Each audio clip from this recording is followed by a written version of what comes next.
Okay, so before I start, I just want to say I know I'm going to be looking off here to the side. I have some notes over here just to keep me on track and keep me talking about the images that appear on the screen. I've had something on my mind since I seen a YouTube video from the channel iJesse called Without a Crystal Ball, #Stand with Sophie, the plot thickens. In the video, she shows an article by the website www.MEAWW.com, which stands for Media, Entertainment, Arts Worldwide. In the description, she says the info that I accidentally found and then links the article. I got the impression that this was something she just discovered. I kind of thought everyone knew about this, and that could be my fault because I came across a post a while ago in the private Facebook group, the Dark Humor Anti-Michael Long Facebook group that Katie was a part of. And I just assumed that it was common knowledge that Katie was working with the website and with this article in particular because this article shared posts of hers and I believe even quoted her. So when I went looking for the screenshot, I then came across some other information. But let me show you what I seen, and you can let me know what you think. So here we have the first page, or the first page I'm showing you is of the video by the channel iJesse, and here's where she wrote the info that I accidentally found, and she links the article. So this is the screenshot that I remembered that I had, and I notice here Katie posted this article on September 13th. So, and then I discovered another screenshot I had from September 12th. And this is where Katie first joined the group under her actual name. Supposedly she was in the group before this under a sock account. I don't know if that's true, but I assume it is. So here's where she first joins the group as herself, one day before she posted that article. So then I started looking at MEAWW. I was wondering what other articles, maybe, I don't know, maybe she was quoted in more, whatever. So here's what I found. When MEAWW first started covering the story, they were actually on Michael's side. The first post I found is from August 31st, and it's a pro-Michael article. The next post I find is from September 8th. It's a pro-Michael article. The next one is from September 9th, a pro-Michael article. The next one, September 9th, a pro-Michael article. And here we have September 10th, another pro-Michael article. This one was at just before 4 p.m. This one on September 10th, a pro-Michael article, was at 5:44. Another pro-Michael article on September 10th at 6:14.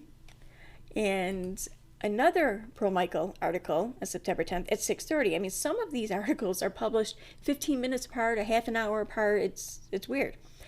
So then we have the first anti-Michael post by the website, which also happens to be the one that Katie shared, and it's from September 13th.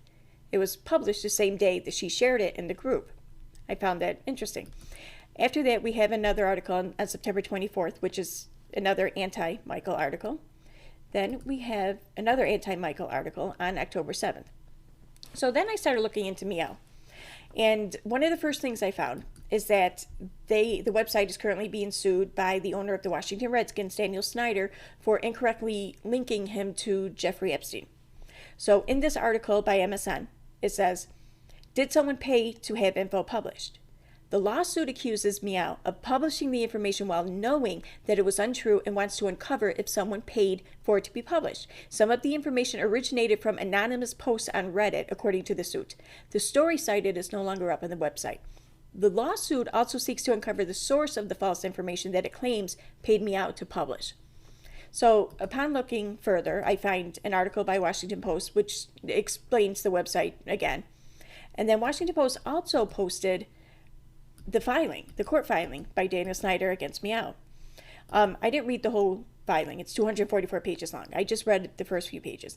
But upon reading what I read, I learned that MEAWW has a parent company called New Content, which is the respondent, Compelling New Content Media Incorporated, and also 11 Internet Services LLP. So looking into the website a little bit more, I first find MEAWW has a untrustworthiness rating with the Web of Trust, which I'm not surprised. 11 Internet Services LLP has a registered trademark for MEAWW. I also want to point out the traction that the MEAWW article received. There's an extension called CrowdTangle. I know it's available for Microsoft Edge and Google Chrome, where it you can or you pull it up on whatever article it is you're looking at, and it will give you information about the social media sharings, links, posts, comments, any interaction really the article received while on social media. I cannot get the drop down window though that appears by using the extension to pull up, so I had to download the numbers data. And okay, so here we have it. Over here, it was shared twice on social media, on Facebook actually. Once by the page Meow Entertainment, the next time by Meow World. One time each page. And it received 144 Facebook reactions, 67 shares, 245 comments. And here are the links to the articles, or the posts. For some reason, though, I can only get one of them to pull up. But here's to just give you an idea of how much traction the article received, which for an article for pages this big, it's not much traction at all. So I find that even more curious in nature, because the article received very little traction, much less than it should have. And on the same day that it switched in its coverage regarding the Long case, also happens to be the same day that Katie shared the first post regarding their switch in the Long coverage. And she shared it to Facebook. So I just find that all a little coincidental. That's just my opinion. Okay, so upon learning or recalling this information, I started thinking, what do I know? I know that Katie has been writing online for about 8 years, to my understanding. She has written for herself on her now deleted website, withoutacrystalball.com. She has also written for websites like Pathos and The Mighty. Several of her stories through the years have been picked up by major media outlets. She knows how to make money through writing online. Bloggers can sometimes make money by writing ads that come across as blog posts. They can also make money writing for PR companies, especially if they are already an established and popular source of information.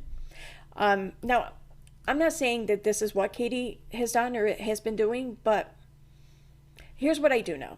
Okay, because I have no proof of what Katie has done or has been doing one way or the other, but here's what I do know.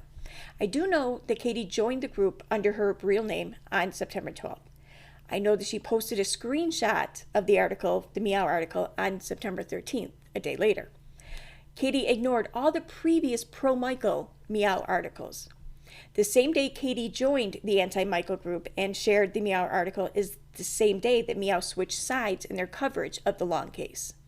The day after posting the Meow article, Katie also posted information regarding Michael, regarding arrests, DWIs, and bankruptcy, though she later admitted in the group that not all the information she shared was accurate. I guess some of the information actually pertained to his brother and not Michael. Katie shared a statement later on from Kelly, seemingly from a PR company, and that statement was manipulated from the facts. Katie was balls deep in this story until there was an agreement between the parents and until a later, much later court date had been set. It wasn't a couple of weeks in advance or in the future. This next court date is next year. So, but all of a sudden, she's stopped in her coverage. Was her coverage no longer needed? Then there's Snyder's lawsuit and his allegations against Meow. And in the Truth Sleuth video I watched earlier, I'm going to link that in the description too. There's a clip from a 2019 video of Katie talking about Clark Swanson, and she's trashing Swanson. Then, in the same Truth Sleuth video, they show a more recent video of Katie, recently, where she's talking about Swanson, but she's very careful not to cast him in that same light again. See, he's clearly a charlatan. And, with some of the shit he peddles. In 2019, Katie knew to call him on that. But today's Katie doesn't want to cast him in that same light. So here's what I wonder. Has she been working with PR companies to run narratives?